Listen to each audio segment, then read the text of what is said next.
Recibiendo transmisión entrante. Enlace de comunicaciones establecido. Aquellos videojuegos denominados como estrategia en tiempo real o RTS por sus siglas en inglés, se definen como juegos de estrategia que en vez de emplear un sistema de turnos, permiten que la acción transcurra de forma continua para los jugadores. Se sabe que los orígenes del género se pueden rastrear hasta principios de la década de los 80, donde juegos como Utopia o Legionnaire comenzaban a establecer los principios básicos de la estrategia en tiempo real. Cada jugador posiciona estructuras, gestiona recursos y dispone de diferentes tipos de unidades para controlar puntos estratégicos del mapa que le permitan alcanzar la victoria. Estos fundamentos fueron la premisa de numerosos títulos para diferentes plataformas, aunque fue en las computadoras domésticas donde el género tuvo un vigoroso desarrollo, gozando de una tremenda popularidad durante los 90. Es altamente probable que quienes tuvieron la suerte de disponer de un PC durante esta década hayan pasado largos periodos disfrutando de títulos como Warcraft, Command & Conquer o el recordado Age of Empires, juegos que para muchos eran una instalación obligatoria en todo disco duro. Fue en el ocaso de esta década cuando los usuarios de Windows experimentaron por primera vez una obra que incorporaba lo mejor de la estrategia en tiempo real a los profundos confines del espacio. La base está siendo atacada.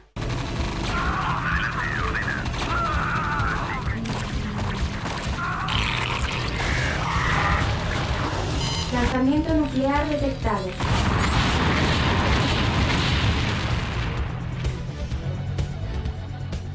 El 31 de marzo de 1998, Blizzard Entertainment lanzaría StarCraft, un RTS con temática de ciencia ficción militar que, si bien mantenía los elementos y conceptos ya conocidos dentro del género, estos se conjugaban en una fórmula que resultó sumamente efectiva, cautivando a millones de jugadores alrededor del mundo.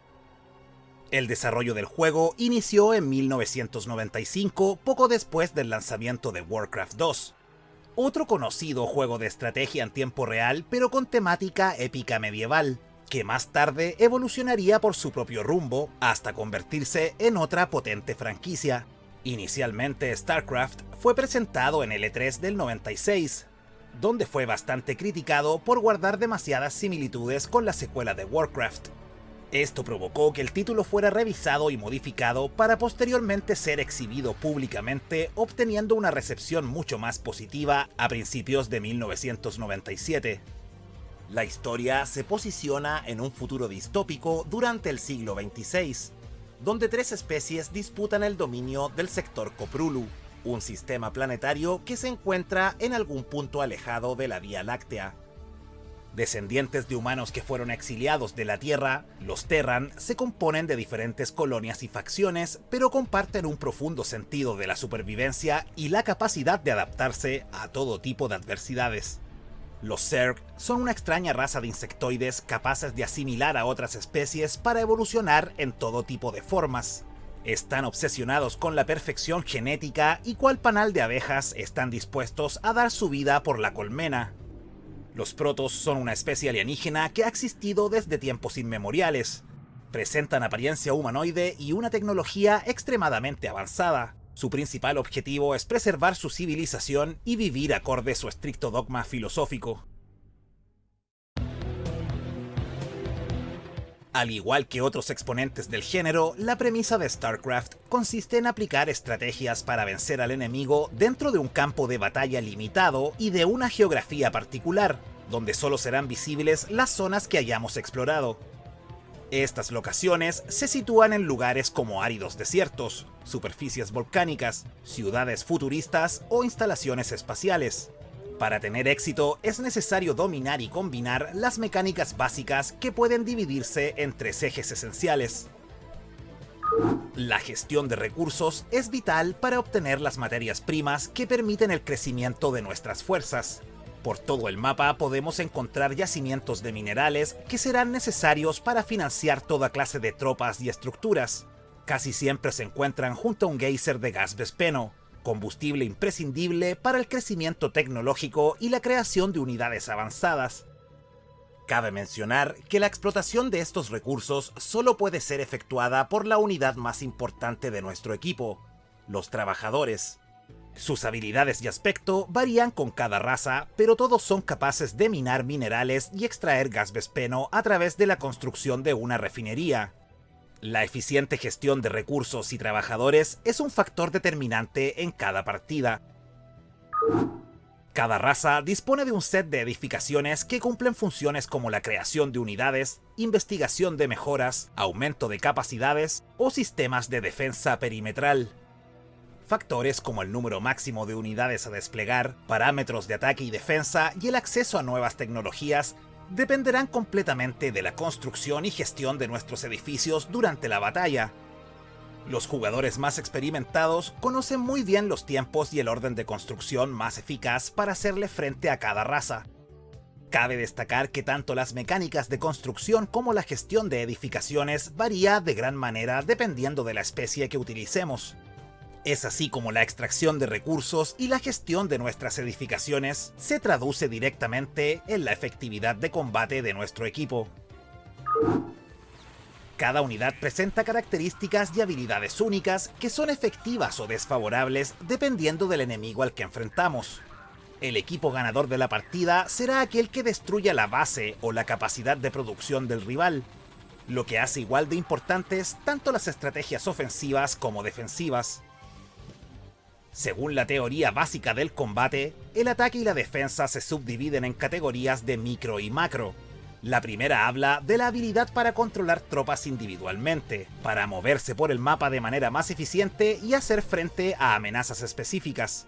La segunda se refiere a la gestión, producción y al comando masivo de tropas durante la batalla. Ahora que conocemos las mecánicas esenciales del juego, demos un vistazo en mayor profundidad a cada una de las razas presentes en StarCraft.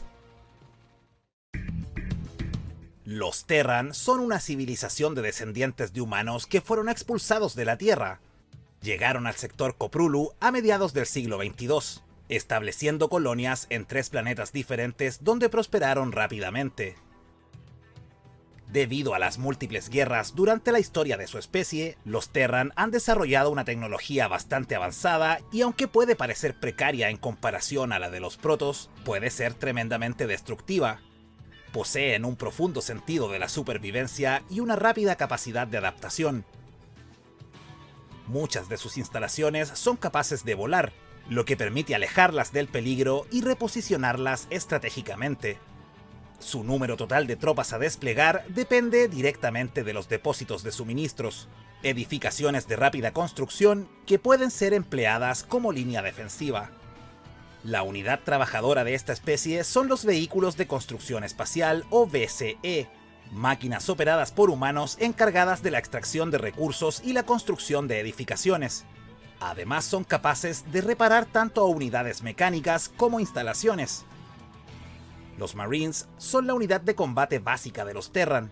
Individualmente son bastante vulnerables, por lo que su efectividad en batalla dependerá de su número. Los Firebats se especializan en combate de corto alcance haciendo uso de su lanzallamas. Son bastante efectivos contra tropas de bajo rango y su ataque puede afectar a varios enemigos simultáneamente si se encuentran en su línea ofensiva. El Fantasma es una de las unidades más letales de los Terran.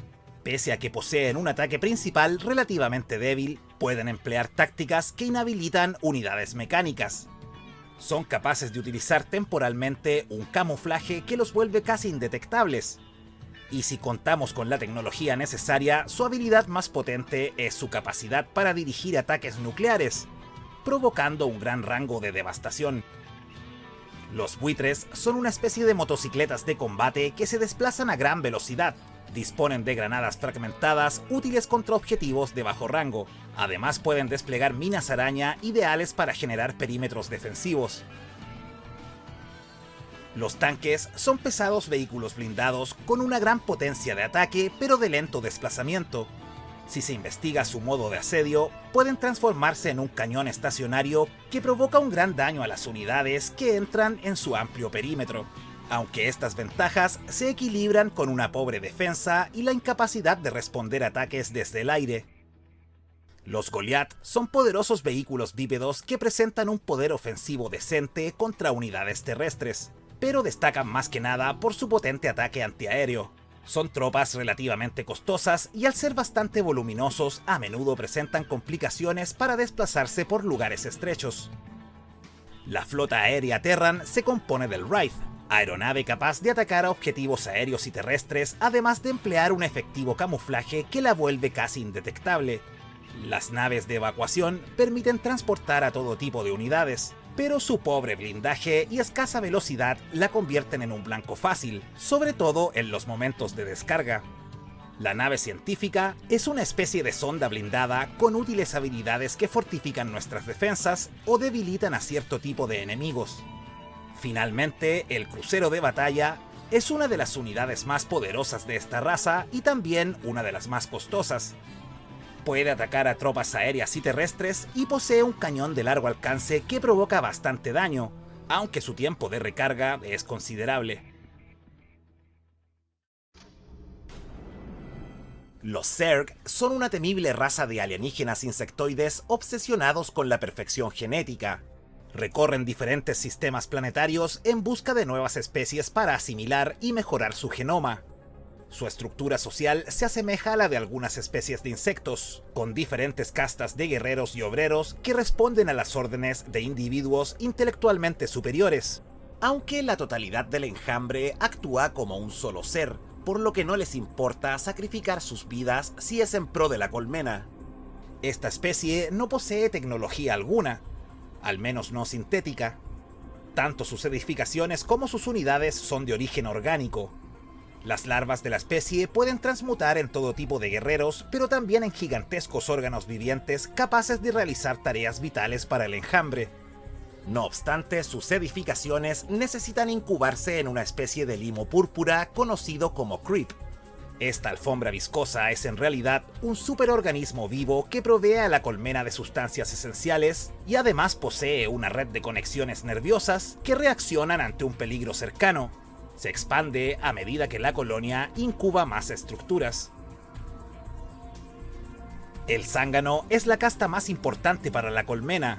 En su estado post-larvario no solo son capaces de recolectar minerales y gas vespeno, sino que también pueden transmutar en toda clase de órganos que desempeñan tareas vitales para la colonia.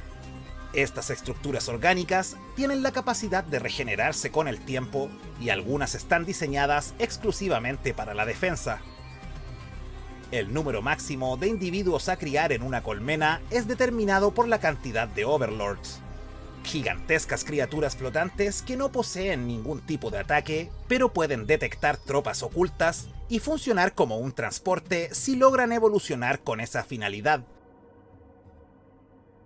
El Zerling es la casta de combate más económica y eficiente, ya que de una sola larva se incuban 2 individuos. Solo pueden realizar ataques de cuerpo a cuerpo y aunque son bastante débiles, en altos números pueden transformarse en todo un problema. Su rapidez y bajo costo de creación lo hacen ideal para articular letales ataques inmediatos conocidos en la jerga del género como Rush. Los hidraliscos son letales unidades de infantería capaces de disparar un potente ácido tanto a tropas aéreas como terrestres. Suelen ser bastante peligrosos incluso en grupos de pocos individuos. Además son capaces de enterrarse bajo tierra, lo que los hace sumamente efectivos para planificar emboscadas. El Mutalisco es una casta Zerg dotada de alas membranosas que le permiten volar. Es bastante rápido y puede neutralizar objetivos en tierra y aire. Son capaces de transmutar en guardianes, criaturas voladoras con un gran rango de ataque, aunque solo afecta a enemigos en tierra. Su habilidad se compensa con su lentitud. Los atormentadores son pequeñas criaturas voladoras que actúan como kamikaze, sacrificándose contra otras unidades aéreas. Son un buen elemento defensivo y al igual que los Zerling, nacen 2 individuos de una sola larva. Las reinas son otro Zerg volador que no posee un ataque directo, sino que emplea una variedad de habilidades que permiten ralentizar tropas, parasitar unidades para espiar al enemigo, e incluso infectar bases Terran para producir tropas infectadas capaces de explotar al hacer contacto con su objetivo. El Corruptor es otra unidad que carece de un ataque directo, pero posee habilidades como la creación de una nube de insectos que protege a las tropas aliadas, además de un ataque bacteriológico que reduce la energía de algunas unidades y hasta de edificaciones. Finalmente, los Ultraliscos son en esencia el tanque pesado de esta especie. Poseen un potente ataque a corta distancia, lo que los hace ideales para destruir edificaciones y proteger a unidades de menor rango. Debido a su alto costo, generalmente se le ve en partidas más prolongadas. Los Protoss, también conocidos como los Primogénitos, son una raza de alienígenas creados por los Xel'Naga, una misteriosa especie ancestral considerada como la más poderosa del universo. Son originarios del planeta Ayur y destacan por sus grandes poderes psíquicos y psiónicos, además de poseer una tecnología que es reconocida como la más avanzada en existencia. Luchan por preservar su civilización, siempre regidos por su dogmática filosofía de vida. Presentan una apariencia humanoide y son capaces de comunicarse telepáticamente y compartir una especie de conciencia colectiva. Su avanzada tecnología se basa principalmente en la robótica. Emplean sus poderes psiónicos para generar campos de fuerza que protegen tanto sus estructuras como sus tropas. Sus edificaciones y unidades siempre están listas para usarse, pero la mayoría de estas se encuentran en el planeta Ayur. Afortunadamente, los Protoss dominan la ciencia del teletransporte de materia, por lo que pueden invocarlas desde cualquier punto de la galaxia haciendo uso de su energía psiónica. No obstante, esta tecnología solo funciona si se realiza dentro del rango de energía emanada por los pilones, estructuras que utilizan cristales sagrados con el fin de irradiar la energía necesaria para el transporte de tropas y estructuras. Si un pilón es destruido, los edificios que se abastecen de su energía dejarán de funcionar. Además, el número de unidades a producir está determinado por la cantidad de estos cristales, lo que los vuelve un excelente blanco táctico para sus enemigos. La sonda es su unidad básica de trabajo. De naturaleza robótica, estos autómatas son capaces de recolectar recursos y gestionar el transporte de estructuras. El Zealot o Fanático es la unidad básica de las fuerzas Protoss. Atacan solo a objetivos terrestres utilizando sus cuchillas de energía.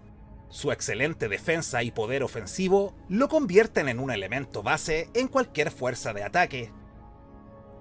Los Dragoon son vehículos cuadrúpedos operados por Protoss que no se encuentran en condiciones de combatir por sí mismos. Neutralizan objetivos aéreos y terrestres y presentan una resistencia y velocidad bastante aceptables. Son una amenaza considerable cuando se presentan en grupos. Los Altos Templarios son unidades de élite con un alto poder psiónico. No poseen un ataque directo, pero presentan habilidades bastante útiles, como la capacidad de provocar daño de área y generar alucinaciones para despistar al enemigo. Además, es posible fusionar a dos individuos produciendo un Arconte, una poderosa unidad capaz de atacar a objetivos en tierra y aire. Si bien presenta una gran cantidad de puntos de escudo, su resistencia física es casi nula. Los Reavers son robots con forma de oruga, se mueven muy lentamente y no poseen un ataque propio, sino que más bien despliegan Scarabs, bombas inteligentes capaces de perseguir y dañar a objetivos terrestres.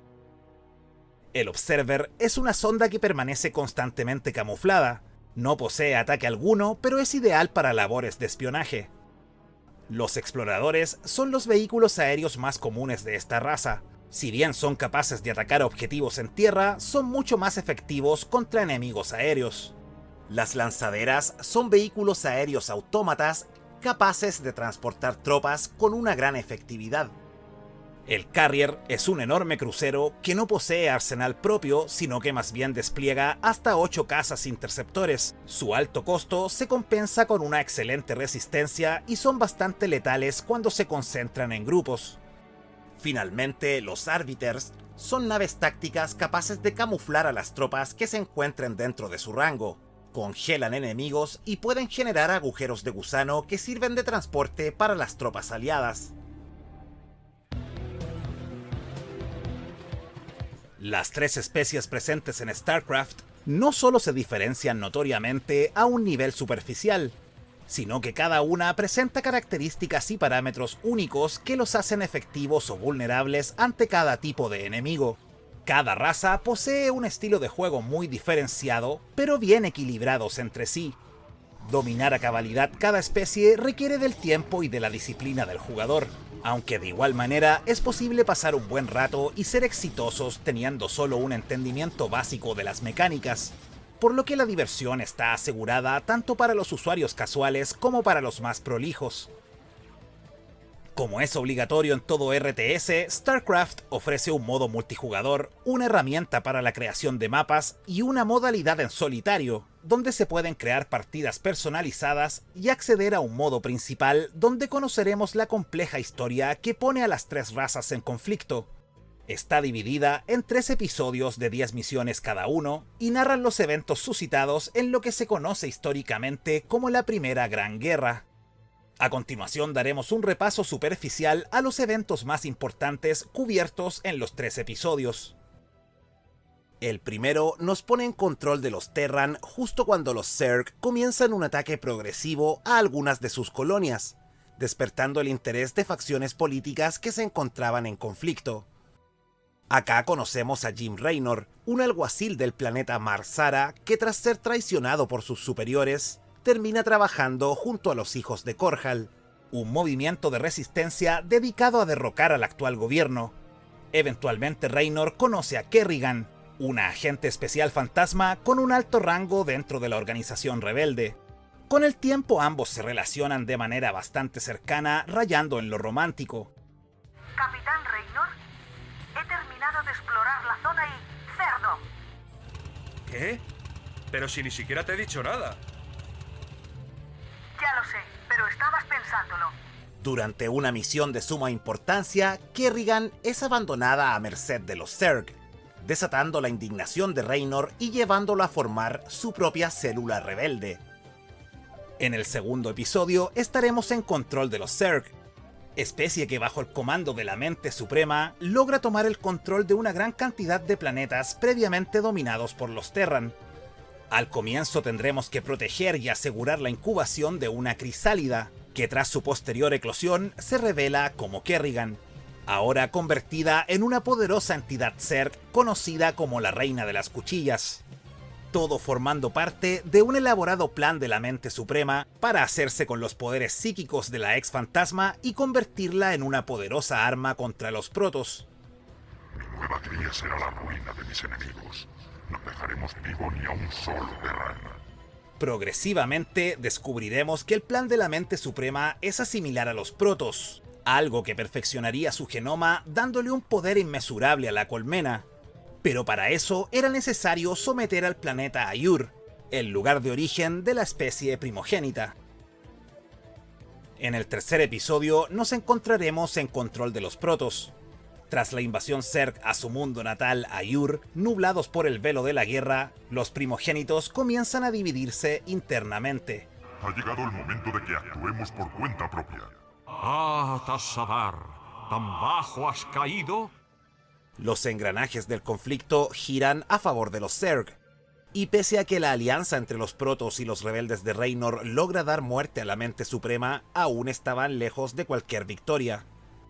Con el deceso de su superior, la Reina de las Cuchillas sabía muy bien que la hora de su ascenso estaba cerca. En cuanto a la dimensión jugable, el modo historia de StarCraft ofrecía una buena variedad de misiones que oscilaban desde operaciones defensivas y ofensivas hasta tareas de infiltración en las cuales con un número limitado de tropas debíamos abrirnos paso por territorio enemigo para acceder a objetivos clave.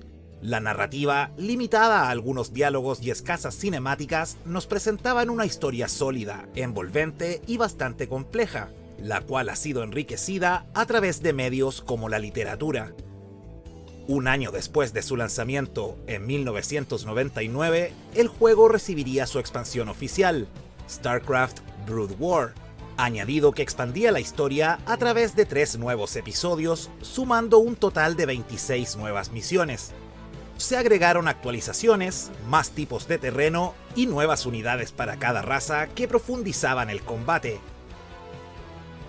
Los Terran recibieron a los médicos, unidades terrestres capaces de curar heridos y cegar al enemigo con bengalas ópticas. Y las Valquirias, aeronaves capaces de disparar ráfagas de misiles contra otras unidades aéreas. Los Zerg fueron potenciados con nuevas mutaciones de unidades ya existentes.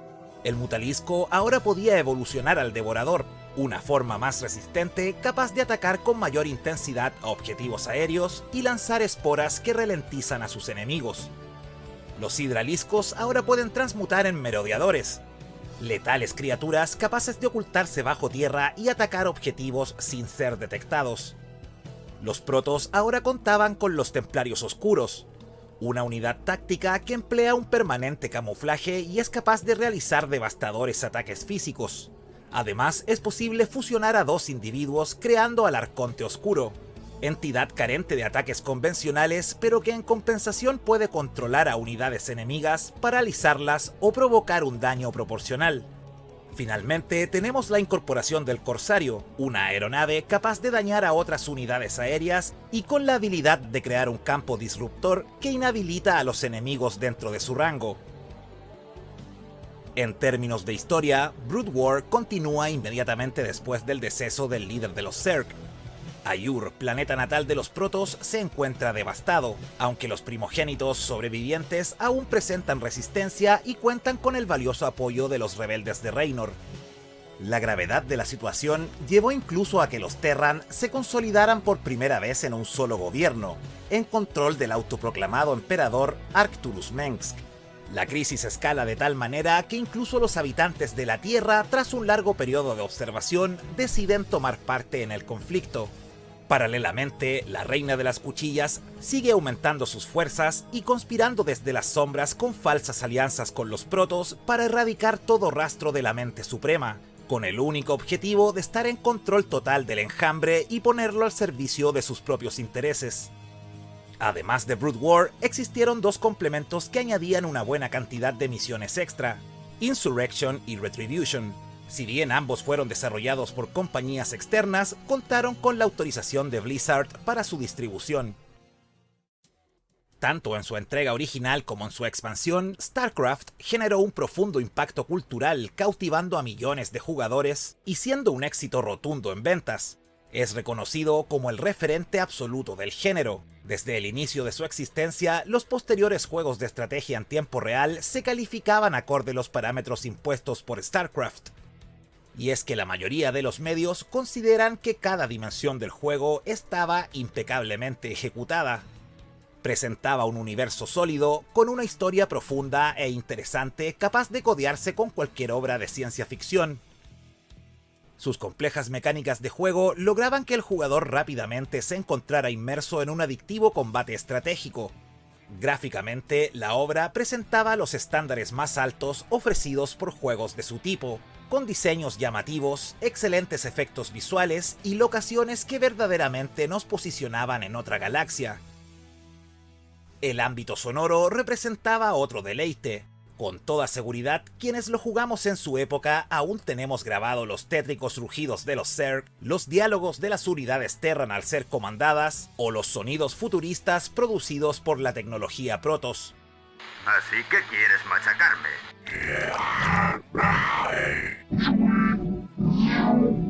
Aunque las versiones traducidas al español presentaban un pobre doblaje que sonaba bastante plano y robótico. ¿Es que estás loco? Si no hubiéramos quemado esa maldita fábrica, toda esta colonia habría sido destruida. Quizás si no hubieras tardado tanto en llegar hasta aquí... Mira, chico, te lo he pedido una vez de buenas maneras. La banda sonora resultaba bastante efectiva en cuanto a la inmersión, siendo bastante elogiada por la crítica y referida como una combinación melódica y oscura, presentando una variedad de sonidos acústicos y sintéticos que lograron generar una identidad propia y distintiva.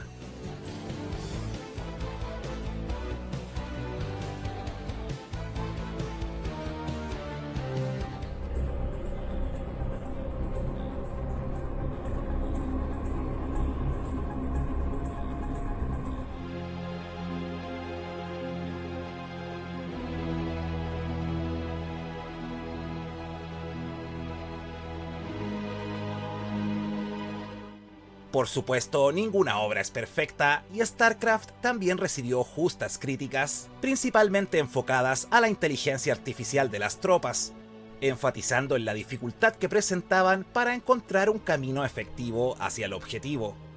Otras quejas hablaban de unidades poco equilibradas entre razas, pero eso es un tema que sería minimizado con el tiempo.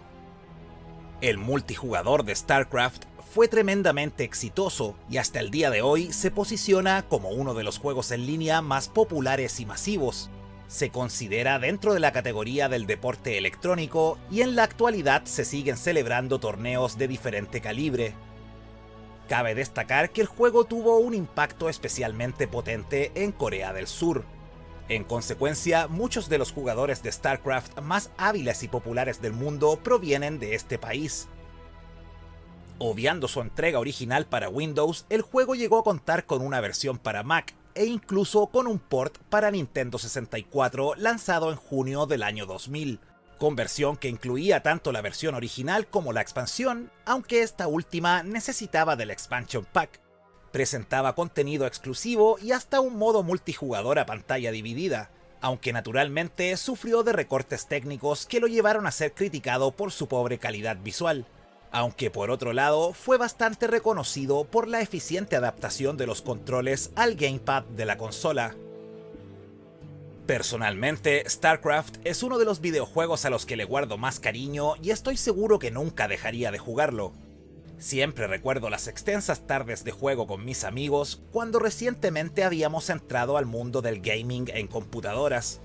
Junto a StarCraft, disfrutábamos contemporáneamente de otros clásicos, como Age of Empires o Comandos Behind Enemy Lines. Por aquellos años, nos atraía mucho aquel nuevo mundo que resultaba tan diferente de las consolas que ya conocíamos, con esos gráficos tan característicos y ese estilo de juego que para aquel entonces solo era entregado por un disco duro, un teclado y un mouse. La estrategia en tiempo real nos resultaba sumamente desafiante y adictiva, y nos motivaba a estudiar cada unidad para diseñar nuevas tácticas. Me encantaban esos detalles tan bien trabajados, como las variantes del diseño de pantalla acorde a cada raza y esos geniales retratos con movimiento que mostraban en detalle la tropa seleccionada. Los diseños de los personajes y la historia del juego nos resultaban muy atractivos, y no tardamos en relacionarlos con la película Starship Troopers, largometraje estrenado en 1997 que nos hablaba de la guerra entre humanos y una raza de insectos alienígenas muy similar a los Zerg. Considerando que la película se basa en el libro del mismo nombre publicado en 1959, es muy probable que algunos elementos de este hayan servido de inspiración al equipo creativo de Blizzard, al igual que otras múltiples obras de ciencia ficción donde podemos encontrar otros paralelismos. Si bien debo reconocer que tanto los Terran como los Protoss tenían un innegable carisma, en mi caso estaba profundamente fascinado por los Zerg. Me parecía genial que una casta de criaturas similares a muchos de los horrores clásicos de la ciencia ficción se codearan con la alta tecnología bélica solo haciendo uso de elementos orgánicos. Me encantaban esos sonidos grotescos y guturales que producían al ser comandados por el mapa. Su genial diseño me provocaba dibujarlos y fantasear diseñando nuevas especies. Y para qué hablar de la indiscutible genialidad de la Reina de las Cuchillas.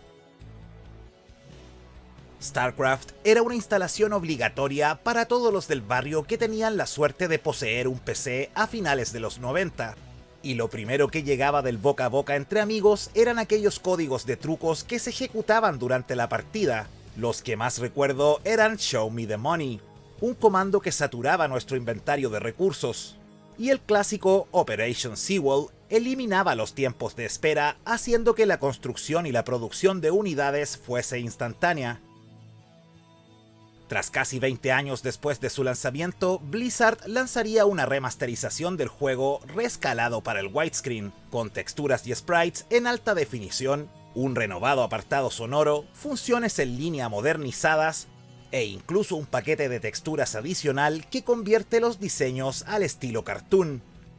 También es parte del saber popular el cancelado proyecto conocido como StarCraft Ghost, juego de acción en tercera persona protagonizado por una agente especial fantasma de nombre Nova. El título generó bastantes expectativas tras su primer anuncio en el 2002. No obstante, después de más de una década de especulaciones, Blizzard finalmente anuncia la cancelación definitiva del proyecto, aunque varios de sus conceptos lograron ser incorporados en la inminente segunda parte de la saga. En julio del 2010 se lanza oficialmente StarCraft 2, Wings of Liberty, el primero de 3 lanzamientos episódicos que continuaban narrando el conflicto bélico del sector Koprulu, haciendo uso de unos excelentes gráficos tridimensionales sobresalientes para la época, además de una larga lista de mejoras que muy posiblemente le estaremos dando cobertura en el futuro. Al día de hoy, StarCraft se ha convertido en todo un ícono de la cultura popular, llegando a contar con una inmensa fanaticada, un sinfín de productos relacionados y la esperanza de ver a la franquicia abarcando otros medios de producción audiovisual. La guerra interplanetaria entre especies logró dejar una huella imborrable en la historia de los videojuegos, y con toda seguridad sus fieles fanáticos se encargarán de mantenerla viva hasta el fin de la galaxia. Si te gustó el video, puedes hacérmelo saber con un sencillo pulgar arriba o comentando cuál de las 3 especies es tu favorita, pero sobre todo me apoyarías compartiendo este video. También puedes apoyar el canal directamente convirtiéndote en miembro, tal cual lo hicieron los Terran que aparecen en pantalla. Sin nada más que decir, espero se encuentren todos muy bien y nos vemos en la próxima.